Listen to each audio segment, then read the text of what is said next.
ایک پرسکون گاؤں کے کنارے ایک سادہ سا گھر تھا جہاں ارجن اپنی ماں اور چچی سرسوتی کے ساتھ رہتا تھا۔ ارجن کے والد شہر میں مزدوری کرتے تھے اور مہینوں بعد گھر آتے تھے۔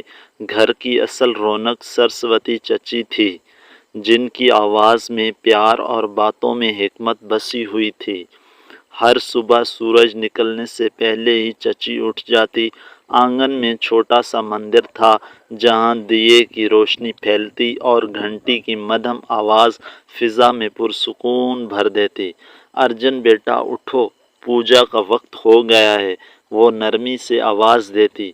ارجن کبھی خاموشی سے اٹھتا، کبھی سستی دکھاتا، مگر چچی کی محبت کے آگے زیادہ دیر نہ ٹھہر پاتا۔ وہ اس کے سر پر ہاتھ پھیرتی اور کہتی، زندگی میں کامیابی صرف پڑھائی سے نہیں، اچھے سنسکاروں سے ملتی ہے۔ لیکن ارجن کے اندر ایک اور دنیا بھی تھی، دوستوں کے ساتھ ہنسی مذاق، شرارتیں اور کبھی کبھی ضد۔ گاؤں کے کچھ لڑکے ایسے بہکانے لگتے تھے، اتنا سیدھا بننے کی کیا ضرورت ہے، تھوڑا جینے کا مزہ لو، وہ کہتے۔ ایک دن بات حد سے بڑھ گئی۔ ارجن نے غصے میں آ کر اپنے ہی قریبی دوست راہل سے سخت جھگڑا کر لیا۔ بات ہاتھا پائی تک پہنچ گئی۔ گاؤں والوں نے بیچ بچاؤ کر لیا، مگر ارجن کے دل میں غصہ اور انا باقی رہی۔ شام کو جب وہ گھر آیا تو اس کے چہرے پر غصہ صاف نظر آ رہا تھا۔ چچی نے سب کچھ محسوس کر لیا۔ کیا ہوا ارجن؟ آج تمہاری آنکھوں میں سکون نہیں ہے، انہوں نے نرمی سے پوچھا۔ پہلے تو ارجن خاموش رہا، پھر اچانک پھٹ پڑا، سب لوگ مجھے کمزور سمجھتے ہیں۔ میں نے بھی جواب دے دیا، اب وہ کبھی میرے سامنے نہیں آئے گا۔ چچی کچھ لمحے خاموش رہی، پھر آہستہ سے بولی، بیٹا، طاقت وہ نہیں جو دوسروں کو ہرا دے، طاقت وہ ہے جو اپنے غصے کو قابو رکھے۔ ارجن نے نظر چرا لی، مگر اس کے دل میں ہلچل شروع ہو چکی تھی۔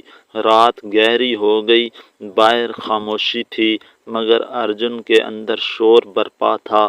اسے چچی کی باتیں یاد آ رہی تھی، ان کی محبت، ان کی محنت اور وہ سنسکار جو ہمیشہ سکھاتی تھی۔